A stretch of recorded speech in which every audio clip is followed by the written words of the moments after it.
no-no. Why why fourth moment is a no-no? The reason is that everybody still believes Phillips.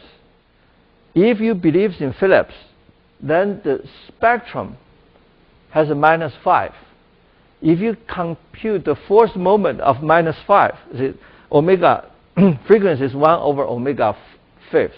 Then you compute the fourth moment, you have omega to the fourth times omega -5. You get 1 over omega d omega. 1 over omega d omega has a logarithmic singularity when omega approach to infinity, because 1 over omega d omega is log omega. When omega becomes large, then it becomes infinite. So the value, this value, then it's totally determined by the cutoff frequency. Now, because it depends on cutoff frequency, you can decide, so wherever a cutoff, you get a different answer. So therefore, people think that any value, any expression with omega to the fourth cannot be evaluated. Yeah. So people will never use it because of the lack of the proper spectrum form. Yeah. So this form, if we use this form, and we make a comparison with the observation, this is the theoretical value, and you can see that this is frequency, this is amplitude. It's even more skewed than Langevin-Higgins. Why? Because this has a much wider spectrum bandwidth. It can apply to a much smaller wave. So the asymmetry is stronger. And you compare this theoretical with observation, you find that this also looks very good. So there are different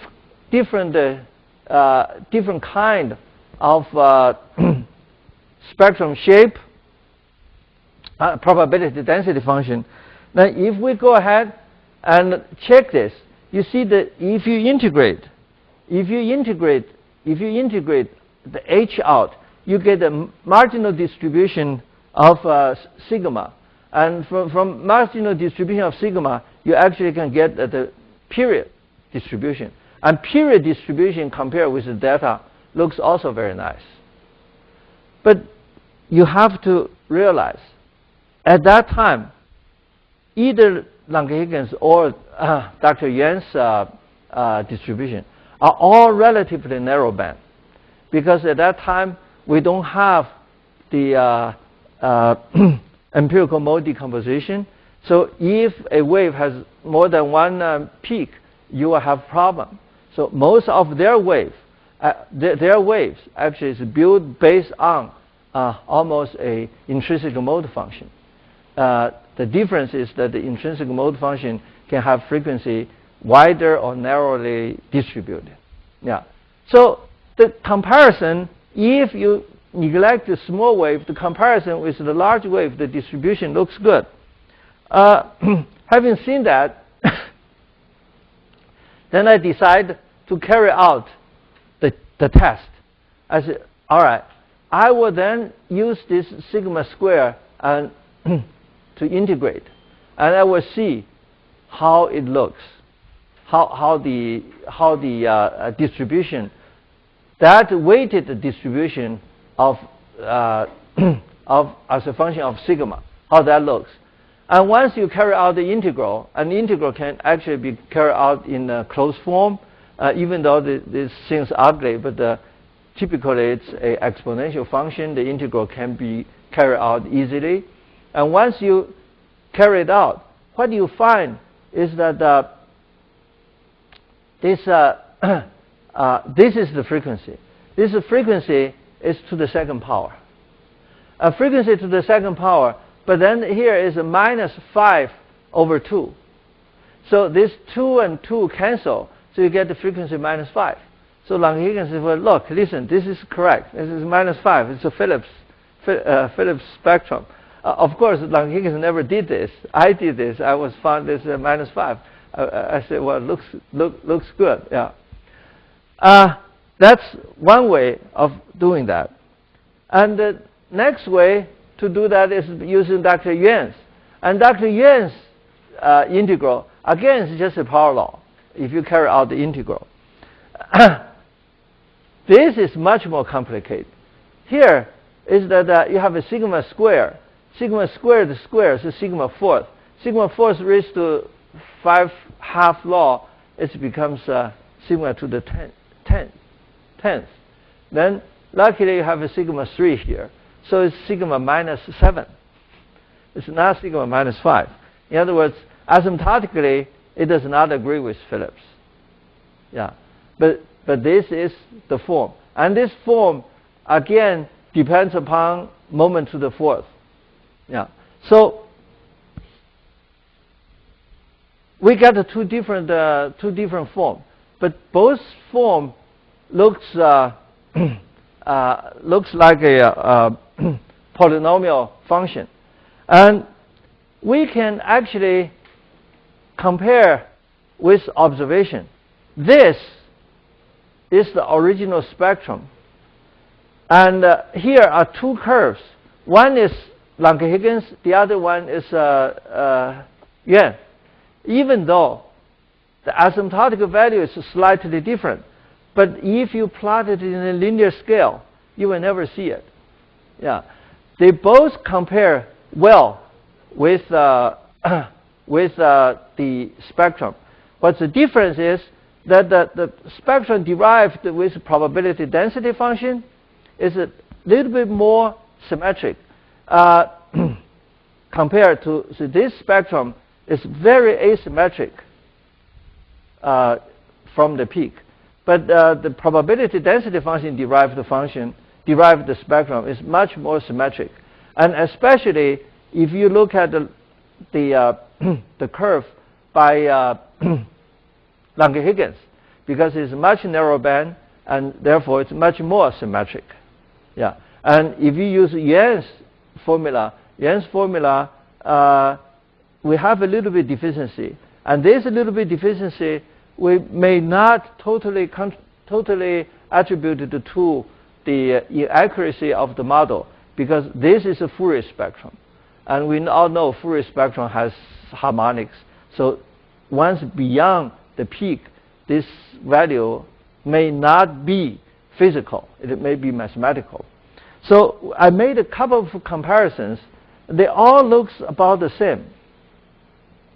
Yeah. So I think the connection between the probability and the spectrum can be obtained from this operation. And this again, then if I define moments to the nth power, if I carry out this, I can check how well this model behaves. Now, so these moments can be established as the moments as this bandwidth parameter derived before. As bandwidth parameter approach to 1, that means it becomes a very narrow band. Then the spectrum you define this way, all the moments approach to the true moments of the spectrum shape.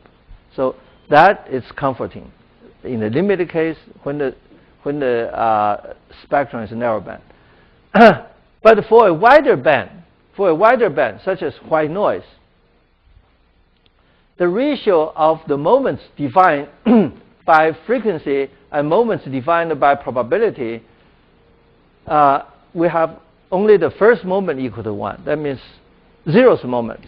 That means the total energy, everybody agree, because that's where we started. We started with the expected value of elevation equals to the joint distribution. The second moment already is off. And the third, fourth moment is even worse. Yeah, the ratio is the spectrum defined by Fourier. It's much wider than the spectrum defined by the probability density function. Yeah. Why is that? Because the Fourier spectrum indeed can apply to a wider band. and all the probability density function are all applied to a narrow band. And especially all this formula is derived from amplitude. Amplitude means the envelope. And if you can establish an envelope, the only envelope that will make sense is when you have a intrinsic mode function. So in between extrema, you can only have one zero crossing, and in between zero crossing, you can have one extrema. And if you do not have that, then the envelope cannot be defined meaningfully. Yeah. For example, you have all this jiggled surface, and you connect all the maximum, and the maximum will follow the mean wave. Yeah, because everywhere you have maximum. So with this, we reach the conclusion that there is a connection, but the connection is only work for narrow band, extremely narrow band. Now, getting here, we can draw a short conclusion. The conclusion is that there is a relationship between probability density function and spectrum based on Fourier analysis. And this relationship exists only for energy containing waves, only for large waves. If you start talk about the small waves, it will not work. Yeah.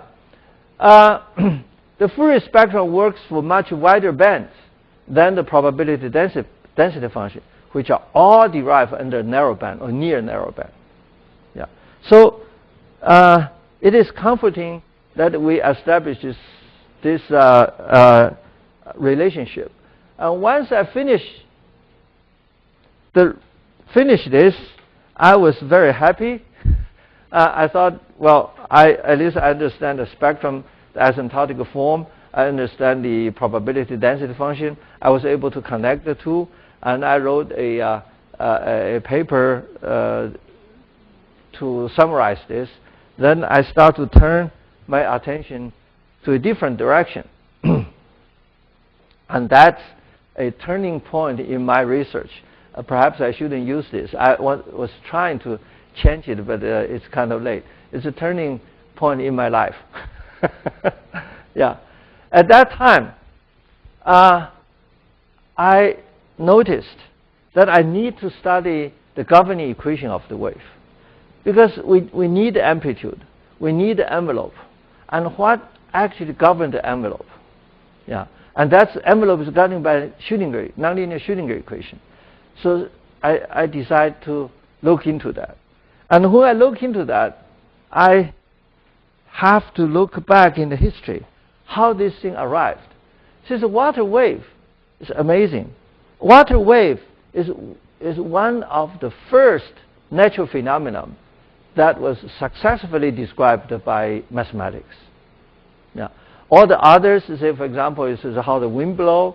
You have to wait until we have a huge computer or whatever. Otherwise, you cannot solve that equation.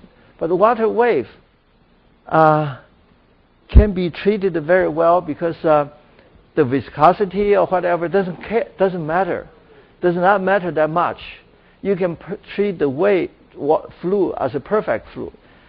Once you treat the wave as a perfect fluid, the wave is a potential solution, like electromagnetism. Yeah. So that becomes very easy to treat, or relatively easy. I should not say very easy. So a lot of mathematicians work in water wave. Even nowadays, if you survey the world scene, you find that most of the people that study wave successfully are all applied mathematicians. Yeah, Jerry Wheaton, J.B. Keller from Koran, Jerry Wheaton from Caltech, and you go to a big name, George Stokes. We'll come back to talk about. They're all mathematicians, and they can use mathematics to describe this phenomenon. Yeah, so the first wave phenomenon, actually, well, people know wave of course, people ever since the history immemorable long, people know waves. How do we know people know waves? You don't have to look very far. Go to any museum, you find the old pottery. Yeah, lots of pottery has a wavy form. Where you get the impression? It has to look at the water. The water has a wave, and the wave looks pleasant, so they put the wavy pattern on pottery as a decoration. So people has noticed the wave for long time. Yeah, but the people try to describe it scientifically. Start from Russell, John Scott Russell. Russell in 1834, he was riding a horse along a canal bank, and a barge came through. Then he found that when the barge moved, in front of the barge there was a solitary wave. It's one push of the wave. This one hump. This wave is just one hump, and propagated very fast. And he ride the horse and follow the wave for miles. The wave is still there. And he was so amazed. He went back and did a lot of experiment. And that's okay. Once he finished his experiment, he made a report 10 years after he made the initial observation. 1844, he went to British Association of Advancement of Science, like our AAAS. Yeah, made a report, and the reception he got was very bad. Yeah, the people really does not believe him as Stokes. Yeah, and as a result, even though he is a fellow of Royal Society, he never get any paper published in the Royal Society, even at his death, because the wave he described, George Stokes, this is not possible. Yeah, George Stokes,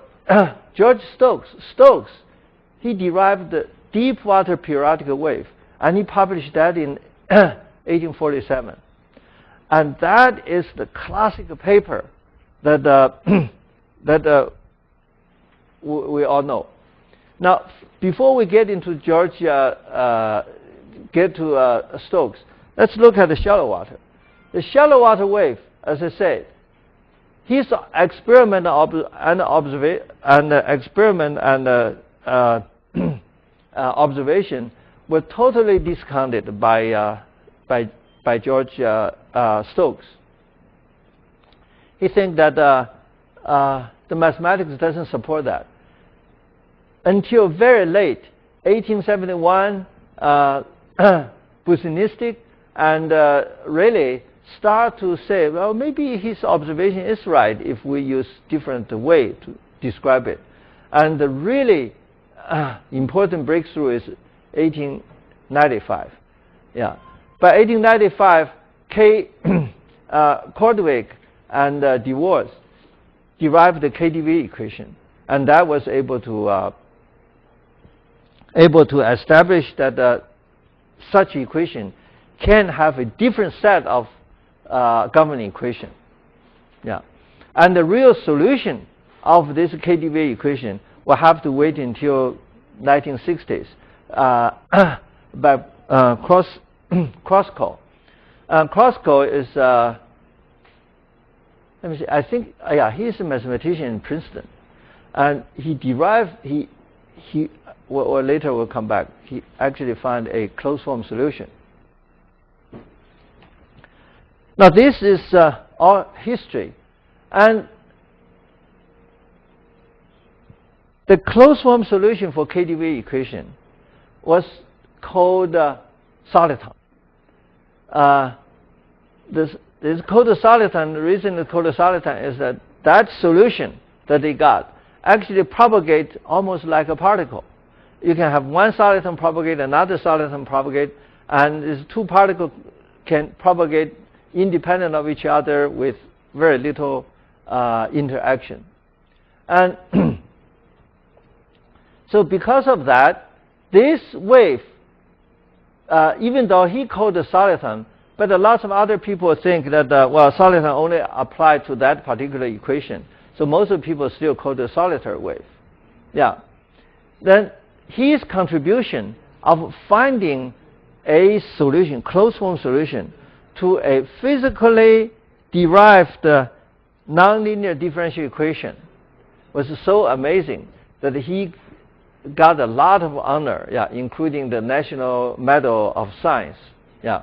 And in 1993, and the citation is for his influence as a leader in nonlinear science for more than 2 decades, yeah, and principal architect of the theory of soliton solution of a nonlinear differential equation of evolution. So that's very, very big. Now you can see that an original observation of a phenomenon was discounted by the leading scientists of the day. Eventually becomes the mainstream. Yeah. Solitary wave, soliton equation has many, many different forms. We can have sine-Gordon equation. We have the sine function. We can have a cubic Schrödinger equation. We can even have still different solution equation. And this equation is spatial, has x and y variable, and this actually is the nonlinear term. Actually, this equation eventually one of the exact solution form was found by I forgot his name anyway. Not only that, he's a mathematician. That's one of the few mathematicians actually did an experiment, and he found that this solution of this wave is a hexagon wave. Yeah.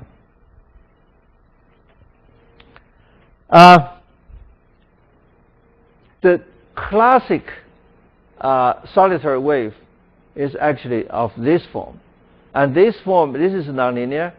This is the KdV equation, and the solution is hyperbolic secant. Yeah, it's a single hump in the field.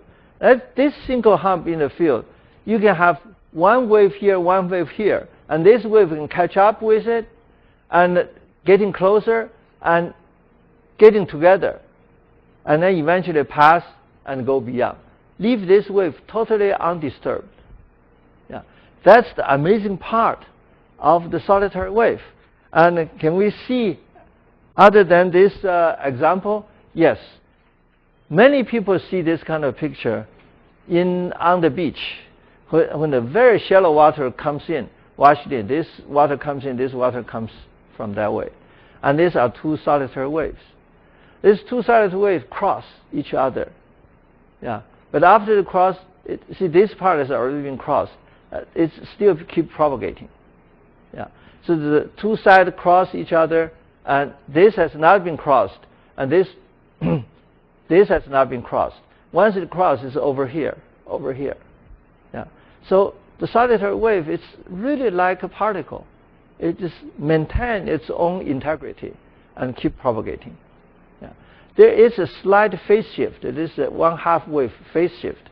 But other than that, the wave actually merge from interaction without any without any change. Many people now, since this is soliton solution, describe nonlinear evolution. Recently, people even think that that galaxy actually behave like that. See, one galaxy meet another galaxy, they just move right across and can merge from the other side without even lost their stars. And that's amazing, because galaxy is supposed to be governed by its own force, and or gravitational force. When these two gravitational forces get together, it can still remember which star belongs to which galaxy and and propagate out. But of course, nobody observed that. People think that should be the way. Anyway, the solitary wave has all different form. This is another picture. The first picture is on the beach. Everybody can see. This picture is actually from satellite. Yeah. From satellite, you look at the ocean surface. What you see is not really a bump. What you see is really a surface roughness change, surface roughness pattern change. And these are internal solitary wave. It's created by tide. And the wave, the water surface is flat. And the water surface, ocean surface has different density. So there's a layer of the surface layer. The temperature is usually high compared to the lower lower main body of the ocean. This is called the thermocline. And when you have a disturbance, the thermocline start to oscillate. And because of the density difference in the across the interface, is only of the order of parts per thousand. Yeah. So this amplitude can be very large. As it oscillates up and down very large, it drives the water particle to move. So they create convergence and divergence surface current. And that convergence divergence surface current is visible. The convergent divergent surface current influences small waves. The small waves, this is not big wave. The small wave that comparable to radar wavelengths, it's a centimeter range. So using radar, you actually see this pattern. You go over there, you don't see it. You do not see a hump on the surface. You see the roughness change. So we can see that see this pattern. This actually is tidal induced solitary wave, and you can also see this very regular solitary wave in the ocean. And this wave is definitely not a sign. There's one bump and flat, another bump, flat, another bump. So elevation can also have that. So the shallow water wave, the governing equation. And what are the assumptions that are made? So this is where I picked up. We have the KdV equation. Then the question is that if we let this u, which is the velocity field, if we let u to be equal to amplitude times ei theta, plus second order plus third order and higher order, and if we plug this back in here, then we have a perturbation analysis. This is how I first was exposed to the Schrödinger equation. Then you can derive. Then if you assume this theta, which is the phase function is omega k k dot x minus omega t. Yeah, and you are assuming that k is constant, omega is also constant. Assuming omega and k both constant, then you can plug it back and you derive. You find that you do have a cubic nonlinear term, and that becomes the cubic nonlinear Schrödinger equation. You derive this based on this amplitude and this phase has to be constant, not constant to the third order. What do you mean constant to the third order? That means the constant, if I take derivative, it's still constant. I take it second derivative, still constant. Yeah, so it's very, very constant. In other words, everybody, when people derived this, people get very excited. Yeah, why do people get excited? Because people then think that if I write my wave as a sinusoidal, this is a sinusoidal solution. If I write a sinusoidal solution, this amplitude is governed by a cubic nonlinear equation. Yeah. So this equation, this solution, that means the water wave itself may not be soliton, but the group, the envelope, will be soliton. So it's called the envelope soliton. Yeah. When people get this, water wave people say, aha. You see, Schrödinger is a Nobel Prize in quantum mechanics. Now water wave get elevated to the quantum level. Yeah, and we have the same differential equation. So they get very excited. And most of the in United States, people are doing this way, yeah, by perturbation. But you can see that if I assume, so what if the frequency is not constant? Yeah. So if frequency is not constant, then if you say that the frequency is the second order, in other words, it's constant, all right, but the derivative is not small. Yeah. If you assume that, then the derivative cannot be left out, cannot be neglected. Then you get a very different differential equation. Still cubic, nonlinear, but you will start to have the change of frequency or change of wave number. Yeah. And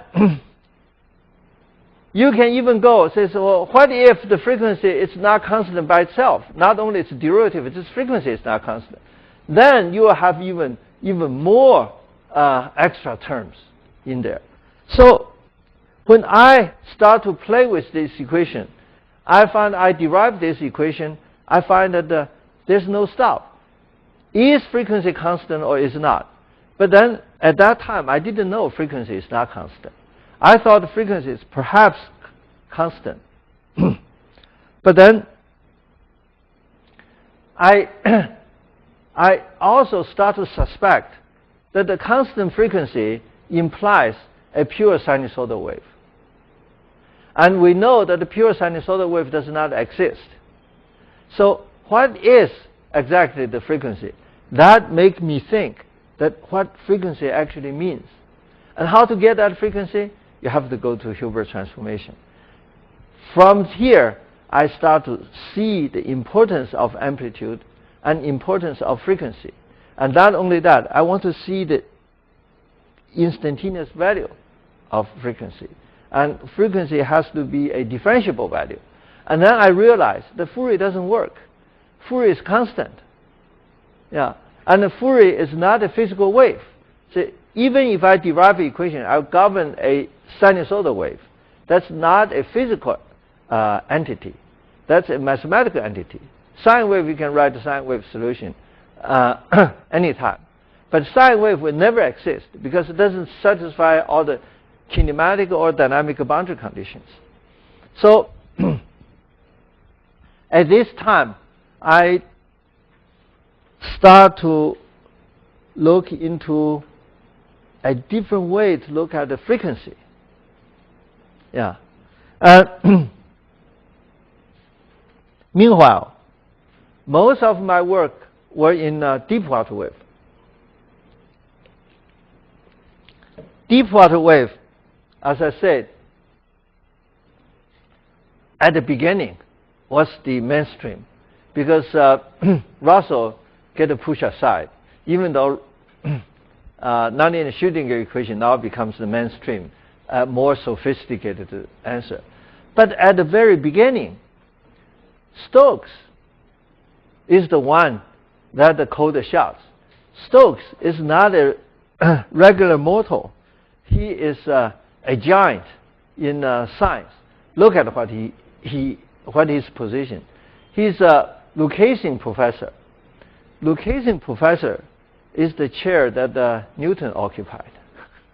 Yeah, Newton's teacher was the inaugural chair, but he occupied that only for a couple of years. Then he found that Newton is much more capable, so he gave the chair to Newton. Newton was only in his 20s. Yeah, so Newton occupied this. Newton occupied this chair all the time he was in Cambridge. But then this apparently the chair professor pay is not very good. So Newton later used all kinds of different guanxi relationship and get a much better job. The job he got was the mint, just make coins. Yeah. So Newton is a very smart person. Once he becomes the he's not a master. He's just the superintendent. Master is make lots of more money. So each coin they made, the master take a portion. But Newton is just the superintendent. He was very diligent in trying to catch people counterfeiting, make a false coin. Not only that, at the beginning, many people take the coin and go back using a lathe to cut a ring, to shave the coins. It's a coin like this. They cut the layer out. So he collect this metal, like either silver or gold or whatever. So they keep on cutting this. So the coin becomes smaller and smaller, but it's still coin, right? But so they get money that way. Newton was so mad. But how can you prevent that? So Newton invented a way to make the coin side has grooves. That's Newton invented. Yeah. So if you shave the coin, becomes smooth. The smooth is no good. You have to have this groove. Yeah. Anyway, that's the Lucasian professorship. Not only that, he's the president of the Royal Society. Yeah. He actually has the same position as Newton has. Newton was the president, was the Lucasian professor, and he has all that. And he is a mathematician of the first rate. He invented Stokes theory. The double integral becomes cubic integral. That's he invented. Yeah. He was in Cambridge, and Nevers-Stokes equation forever govern all the fluid mechanics. Everybody in fluid mechanics has to know Nevers-Stokes equation, which is the real equation. Consider viscosity and consider all the other terms. So he's such a giant. Therefore, when he said something, people listen. Yeah. Now his wave is start from that time. His wave is called the Stokes wave. The Stokes wave is derived in 1847. As I said, the basic form is a cosine theta becomes 2 theta, 3 theta, 4 theta, and so on and so forth. Yeah, and the theta is k dot x minus sigma t. This is derived a periodical wave. At that time, people think that the periodical wave can also have permanent shape. Yeah, and in fact, he found a solution. This is a periodical wave of permanent solution, and that's why when Scott Russell came up and said, "I found just one wave propagate." Stokes and Airy look at the equations. It cannot be. I mean, if you want to be permanent, it has to be sinusoidal. And here's the solution. And since your wave doesn't fit this, so your wave cannot be true. Yeah. So that's essentially the logic. Yeah. And this is very, very important, and it's very impressive at that time, because if the Stokes wave becomes a standard solution for 100 years, it describes nonlinear properties. See, if I have a cosine wave, this is a cosine, this curve is cosine, this curve is cosine, and this is cosine 2 theta, this is cosine theta, this is cosine 2 theta. And if you add the cosine theta and the cosine 2 theta, you get this this wave. Add these two together, you have this solution. I tried to draw that solution on the board the other day, but I decided to draw it neater. Now this wave is very different from your cosine, because see, over this range, the wave profile is lower than cosine. Over this range is higher, because here the second harmonics fill up here, second harmonics take over and fill up here, and take away, fill up here. So you have now an asymmetric surface. And this asymmetric surface, if you add more terms, and it will make the asymmetry even more pronounced. Yeah. Actually, I only add 2 terms. You already see the peak is higher and the trough is round off. And imagine you add 128 terms. Yeah. And in fact, by the 1960s, this is perturbation analysis. Perturbation analysis in the 60s is a big thing. Okay. So in the late 1960s, there was one person called Dr. Howard at the Axon Research, he actually make the expansion to 128 terms. That's a record. Nobody else tried ever after that. And by the time you add 120 terms, this side becomes a sharp corner. Yeah. So it's totally approached the limit of 120 degrees.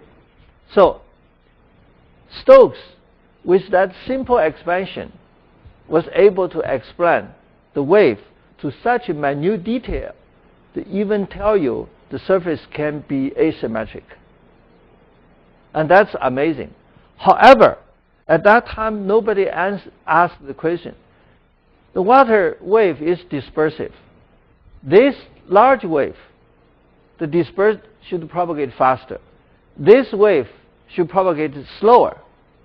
But if you make these two propagate at different speed, you will never get back this solution. These two waves will have to propagate with the same velocity, phase velocity, and not only that, the phase locking, the phase relationship cannot alter.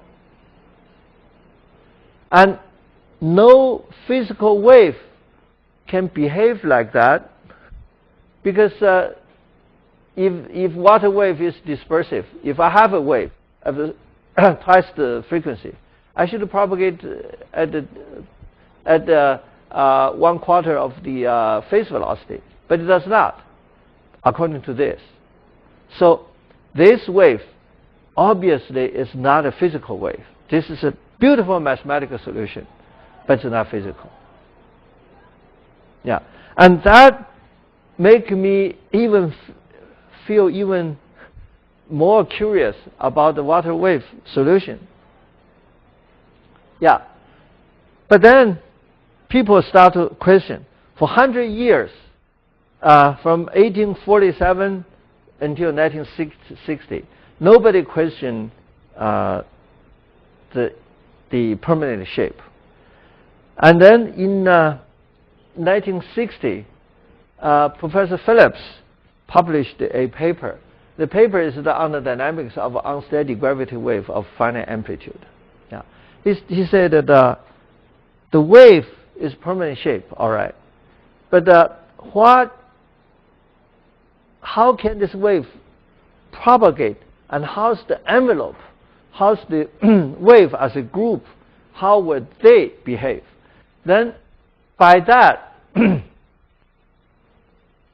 he derived a formula, and the formula has wave-wave interaction. Different waves can interact each other and create something different. That paper, of course, caused a lot of interest, but that's not as interesting as the second events. Just at that time, Professor Phillips derived a third-order nonlinear, very weak nonlinear. The people say, well, weak nonlinear perhaps is not important. Okay, it's beautiful math, yeah, but it may not be real. But at that time, the British National Physical Laboratory built a wave tank. Okay, everybody think that a wave should have a permanent shape. They built a wave tank, try to do shipbuilding research. So they built a tank. They want to create a permanent wave of permanent shape. And to their surprise, they generated a wave very, very regular. By the time it propagated about 200 feet, the wave disintegrated. So the National Physical Laboratory refused to pay the builder. They said, you didn't build a good enough tank. Either the tank is no good or a wave maker is no good. Okay, so I will not pay you unless you can make the wave propagate just like this all through the tank. They tried as hard as they can. They cannot do it. Okay, becomes almost end up in the court. The National Physics Laboratory is big. This is a big government organization. They said, well, I'm not going to pay you for this shady job you did. When they were arguing, a professor at Cambridge, Brooke Benjamin, and he start to study wave. He says, let's study the Stokes wave and to see whether Stokes wave is stable or not stable. And so he derived with his colleague Fair. The two of them derived wave instability. What did they find is that the wave of this shape, of Stokes shape, is unstable. Yeah, eventually it will disintegrate. And after they derive that, and what they find is that that instability actually is a particular form of nonlinear wave-wave interaction. So that makes Phillips' study even more important because it is much more general wave-wave interaction govern all the little mechanisms. So this kind of integration turns out shocked the community. The community start to think that there was almost a lawsuit. And then Brooke Benjamin and Fair find that the Stokes was inherently unstable. Yeah, and and later it was found this instability was a special case of Phillips' third-order interaction. By that, a new era of wave research started. Yeah, so the new modern wave research can actually be traced to 1960 when Professor Phillips published that paper. In wave study, there are lots of giants. Yeah, but I think if we move 100 years, 200 years, you'll come back, you will see that the contribution of Phillips is bigger than all the other people because he actually established that the wave can have gradual evolution. Yeah. Now, so I was interested in the wave, and I derived the equation, and I said, well, I'm going to go find the result, find the experimental data to support. I generate the wave as regular as I can at the 3 meters, and I watch the wave propagate to 4 meters, 6 meters, 7 meters, 9 meters, 10 meters. It's disintegrate, just like the National Physics Laboratory. So that's not new anymore. Okay, everybody know that the wave eventually disintegrate becomes that. Now, what is interesting is that when I took this data, instead of just look at the spectrum with the sideband instability or whatever, I did not use Fourier transformation. I used Hilbert transformation. And when I look at the Hilbert transformation, I was shocked. I found the frequency is not constant. Okay, I found all different things. So that's how I get into HHT. Yeah, I don't get in HHT of total vacuum, but I did not move as regularly as I presented now. Says, okay, I look at the frequency is not constant, therefore I went to HHT. I actually made a lot of mistakes. And to correct the mistake, using Hilbert, Hilbert has been used by other people, as I say, but the mistake I made actually saved me. Yeah. So based on Phillips' resonance theory, then the Hasselmann formulated it in spectrum shape, and then meanwhile TRW group, Lake and Yuan formulated the wave evolution in the nonlinear Schrödinger equation. That's the perturbation derivation by Lake and Yuan in 1975, 1978. But even though they are the most famous group, they established the Schrödinger equation, and they actually demonstrate Fermi-Ulam-Pasta recurrence, and that is a generated wave. It disintegrates. It will come back to sine wave again. That's amazing. They almost demonstrate that through spectrum, but not knowing that when they actually demonstrate that, the wave has already changed. That escaped them. They did not pay attention to that. Anyway,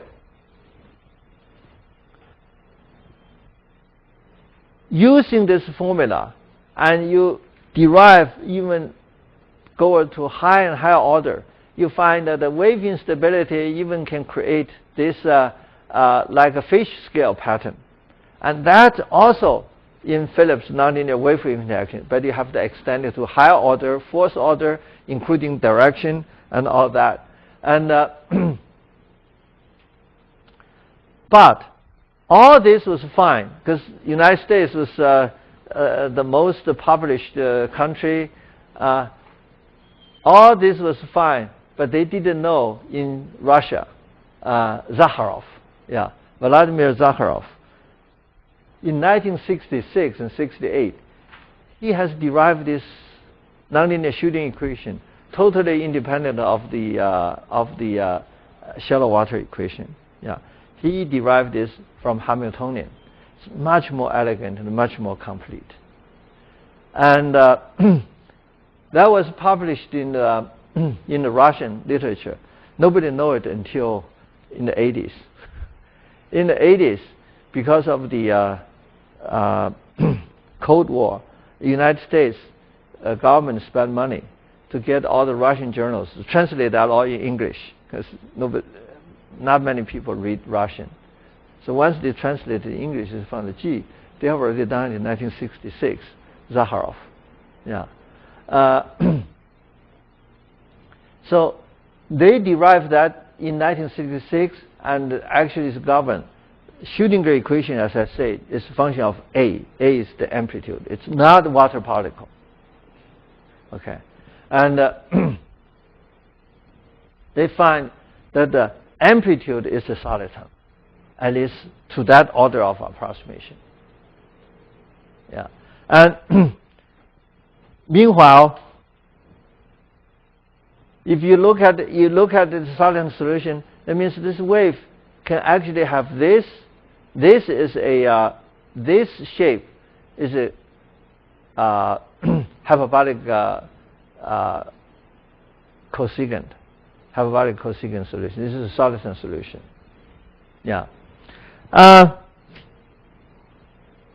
A lot of wave looks like this in the open ocean. Come a group. The group can be formed by wave of near frequencies. If frequency 1 and frequency 2, they are very close, then they have beats. But then the beats should have periodical structure. Like you go to the on the ocean beach, then a lot of people say by rule, every 7 waves is the biggest wave. So you wait, the first wave small, second wave little bigger, and the seventh becomes bigger, and then wait for another 7 wave, it'll come back. That's group. But this is not group. This is soliton. Actually, in shallow water, the latter wave becomes soliton. So because of this soliton wave, there are people proposed to use soliton as the base to do spectrum instead of use sinusoidal. The water wave, we know that it becomes nonlinear Schrödinger equation. So once they know the nonlinear Schrödinger equation in the 70s, in 1979, Christian Desti, he's a professor from Norway. Right now it's at Bergen. At the beginning he's at Trondheim. It's at Trondheim, and he was visiting the United States, and he derived the nonlinear Schrödinger equation to the 4th order. That's amazing. You start with this. Here is the governing equation. The water wave's governing equation is very simple. Laplace equal to 0. Incompressible, inviscid fluid. But the problem with this solution is the boundary condition. At z equal to zeta, you have this. This is a dynamic boundary condition and kinematic boundary condition. So use this boundary condition. You go through all this math and expand it, and eventually you derive this equation. This equation is what you call the nonlinear cubic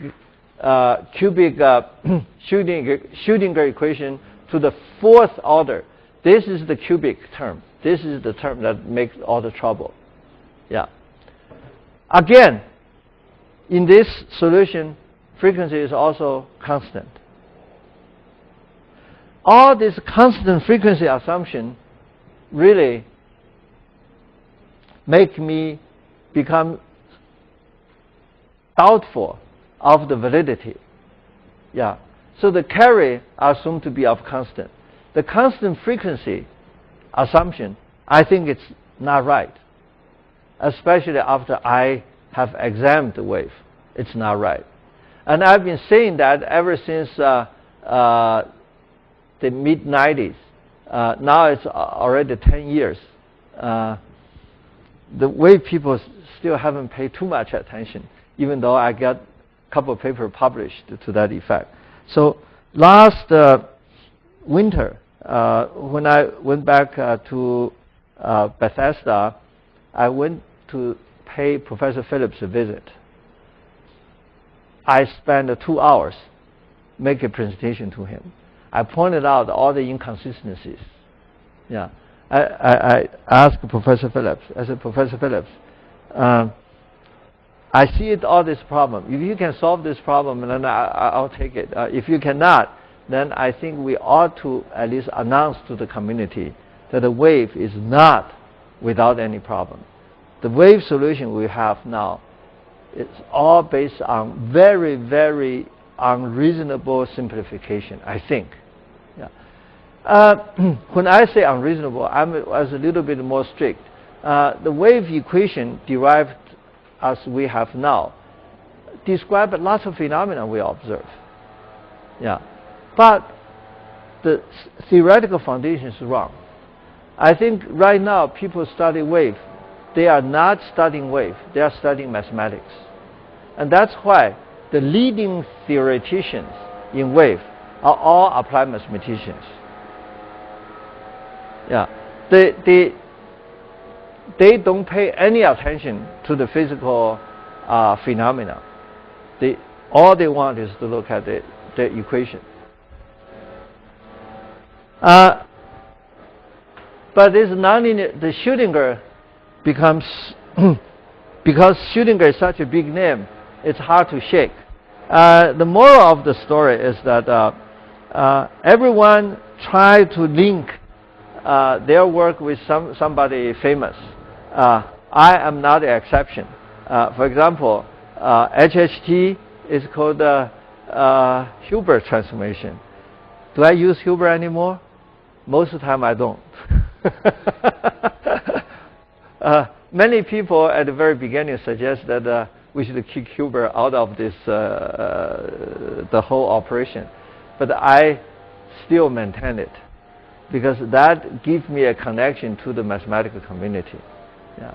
So I criticize other people, and I should also criticize myself. Yeah. So most people study wave are actually study mathematics. Yeah. But it's physics that we actually should understand. I think a new start, something new in the wave has to happen. And so when I saw Professor Phillips, I challenged him. I said, maybe he ought to write a paper. He said, no. He said he didn't observe all this. I said, maybe we'll write it together. I said, well, let me consider it. So I start to air my view now to the wave community. Ever since I started to do Hilbert transformation, I did not do wave study anymore because I lost my faith in the lost my confidence in the wave study. Yeah. Now I think I want to turn around and tell the community, look, we have a problem. How can we clean up the problem? I don't have a solution. And that's the problem.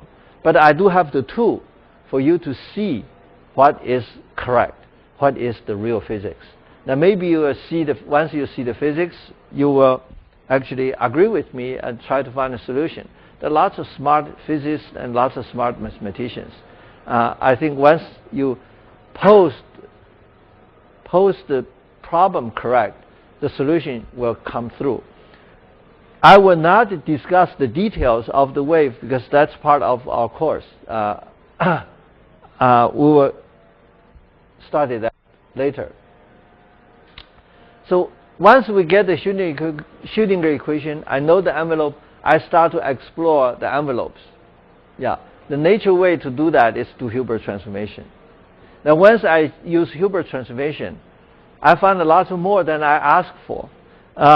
In a way, it's not unlike what the Bush went to Iraq. He thought it was a simple solution, and he went over there and get mired into this terrible mess. Yeah, it's same to me. I thought, gee, Hilbert transformation is fine. I'll use it, and once I use it, I find more problems. Yeah, it opened up a new viewpoint, not only of water wave, but of the whole world for me. Yeah, and that's the reason I will share that in the rest of this semester. Yeah, so this is almost a conclusion of the first 3 lectures. By 1990, I finished all this probability study. I finished all the spectrum study, and I thought I have the ocean wave. I understand the ocean wave very well by 1990. Yeah, but then I get into study of the Schrödinger equation, and then I find that the Schrödinger equation involves amplitude. So I start to use Schrödinger equation. But in that effort, I use Hilbert transformation to study the laboratory data, and I made a mistake. What's the mistake I made? I took the laboratory data. I just make a Hilbert transformation, because when I studied the book says Hilbert transformation exists for LP. That means the equate any real number of function you can raise to the p's power, and the integral is finite. Hilbert transformation exists. So I said, well, that's fine. Hilbert transformation exists anyway. So I made a Hilbert transformation. I have a real number is my data. I made a Hilbert transformation, get the the analytical counterpart. Okay. So with this tool, I can compute the phase. I take the derivative of the phase. I get the frequency. That's simple, and that frequency shocked me. It's already very, very new. However, so I present this to Professor Phillips. He liked the result very much. Yeah, and then I went to Caltech and give a seminar, and I still remember the reaction of Professor Wu, who's a very famous applied mathematician and fluid dynamicist. He liked it very much. He immediately said that, listen, don't publish the paper anywhere. Give it to me. I'll publish it in the, in the Advances in Applied Mechanics. That's a very prestigious journal. Unfortunately, the impact factor is probably not that high. The 2 editors, fluid mechanics side is Professor Ted Wu at the Caltech. The solid mechanics, applied mechanics is fluid and solid. The solid mechanics is Professor Hutchinson at the Harvard University. So this 2 famous professors edited the whole series. Each year they put out 1 volume. Yeah. So Professor Wu told me to give my paper to him. I thought that was an honor, so I gave the manuscript to them. I was very happy, conceited that they come back. And I talked to other people. Other people say, well, look, listen, this may not be totally right. You take a water wave, you do a Hilbert transformation. But any function Hilbert transformation exists, but the derivative of the function may not be right as the instantaneous frequency if the water level is not exact 0. Yeah. Water level, how can water level be not exact 0? Yes, in the tank it has sash. The water level may not be exact 0. Yeah, and another complication is that what if wave has other bumps in that, not exact narrow band? So when I found this, I play with a little bit math. I found that the criticism was right. So I called Professor Phillips, Professor Wu. I said, well, I made a mistake using Hilbert. Could you give the paper back to me? Professor Wu will not do that. He says, no. He says the result is good enough, okay? And it looks reasonable, and whatever mistake you made must be minor. I'll give you 2 months to correct it. After 2 months, I will send this to the printers. So I had a very terrible 2 months because how can I correct that? I don't know. Yeah, I don't know how to correct it. So I was thinking about this day and night, and one day it dawned to me. It says, well, if the wave is not near zero, can I move the wave to zero? And how can I move to zero? And that is the beginning of the empirical mode decomposition. Yeah. And at the beginning, I start to walk. And then later, once I find the method, I look at the different phenomena, I start to run. Yeah, and that's what we are today. Yeah, the method is still new, and we're still exploring the mathematical foundation as well as different applications. So that will be the subject of the course. Start from next time, we'll talk about the real stuff. This first 3 lecture is my path, a zigzag path to reach here. It's all start from wave, but now it does not end with wave. It ends with all the other studies. Okay? So I'll stop here. Thank you very much. Yeah. Any questions? 台大有没有问题？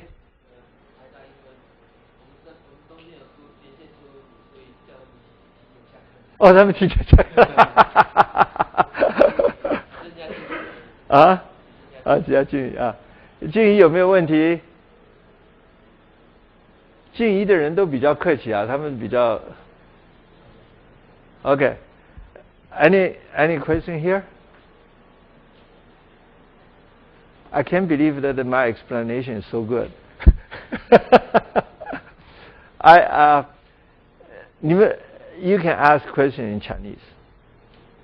问我用中文问 ，OK? It'll be easier.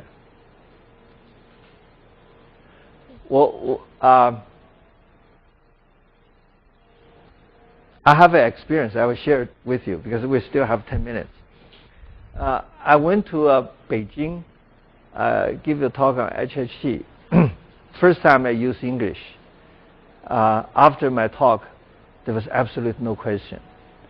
And then I was invited to the Academy of Science graduate school. I used Chinese. There was lots of questions. My talk is covered more than an hour. The question is also more than an hour. Okay, so the day of my departure, Peking University asked me to give a talk to their math group. So I went to the math group. I posed a question at the beginning. I say, I have given this lecture twice in Beijing. Here is my experience. I use English. Everybody understands perfect. Nobody asks questions. I use Chinese. Lots of questions. So apparently, my English presentation is more clear. My Chinese presentation is totally unclear because people ask all kinds of questions. So what do you want? You want a clear presentation or unclear presentation? Everybody say unclear presentation. So I made an unclear presentation in Chinese. Sure enough, I have lots of questions. Yeah, and I'm afraid my English is much better than Chinese, but unfortunately, I know my English is my second language. It's not that good. But it turns out that everybody understands me perfect. No question.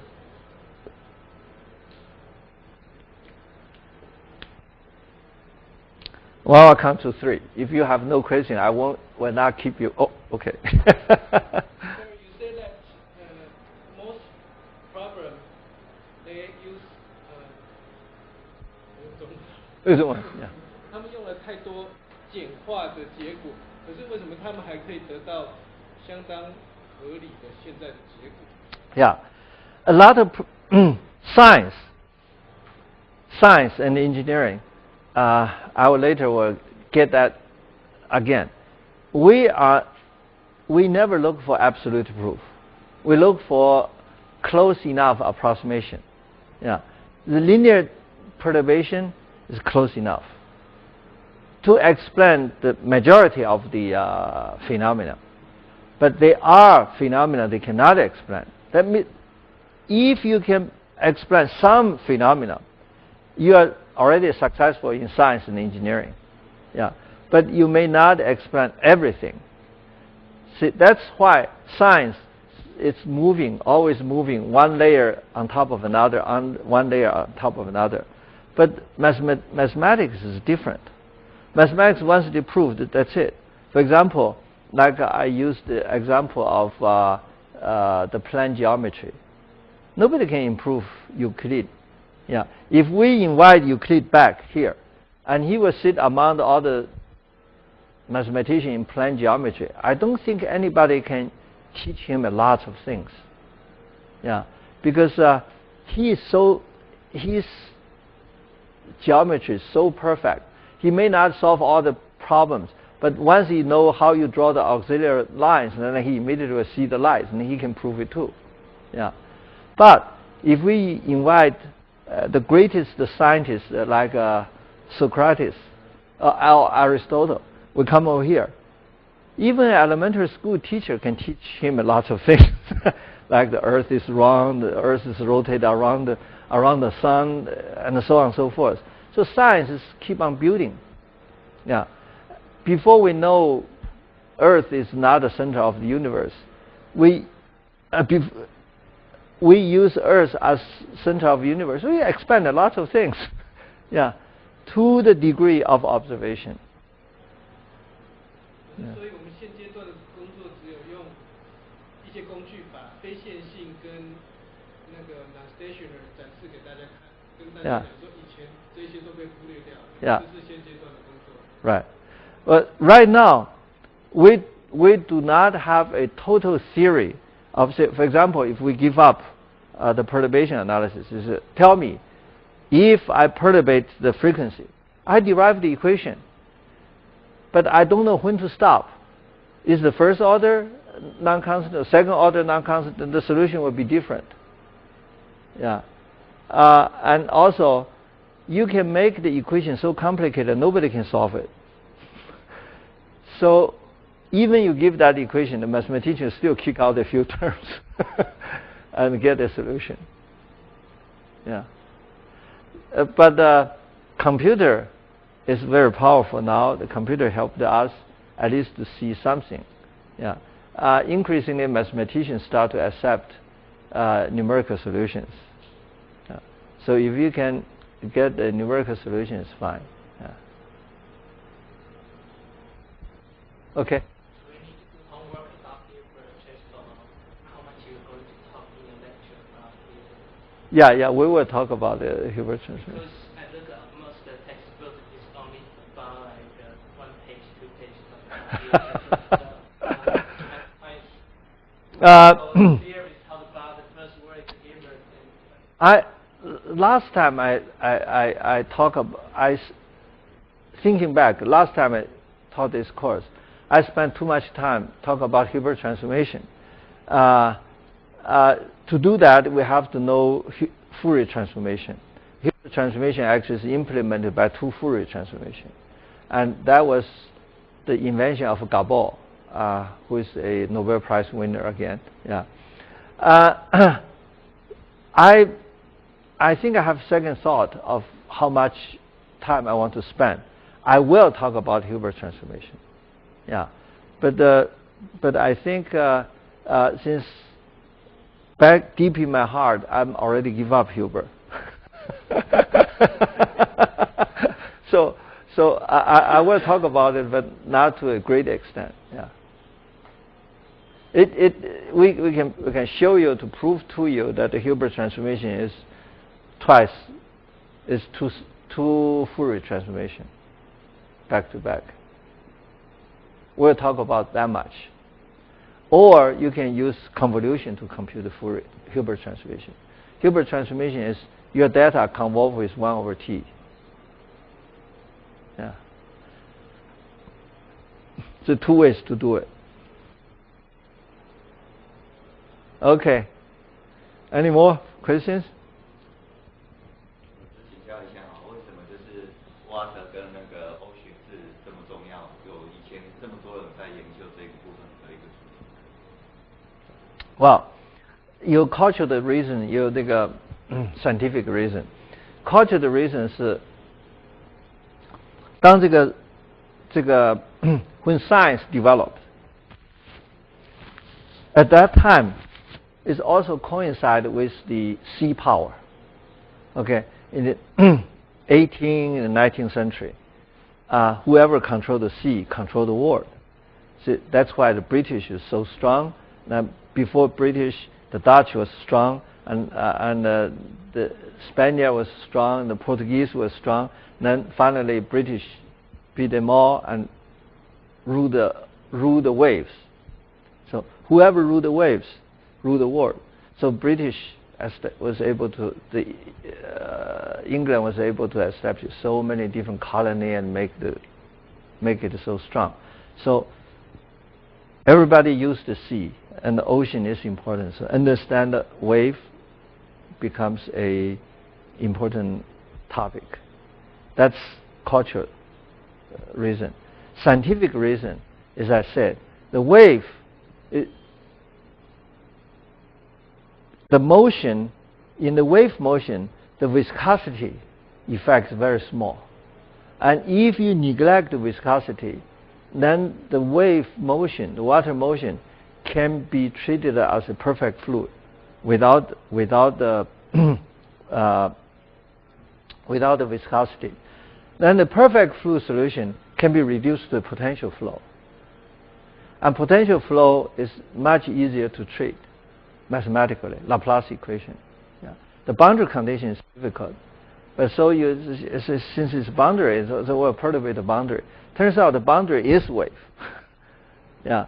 So you perturbate, you use that simplified equation, but that mathematically it's still treatable.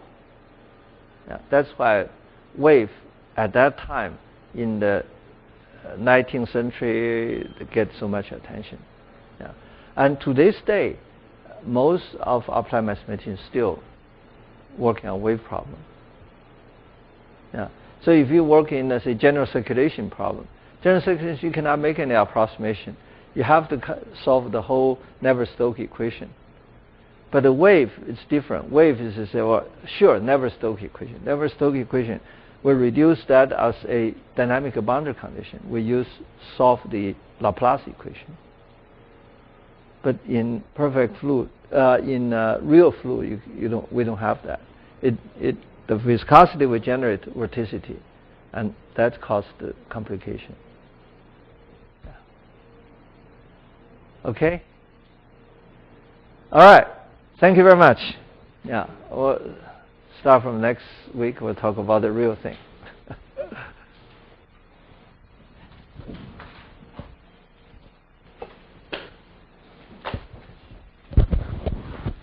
这个好多了，我不要拿着那个听筒。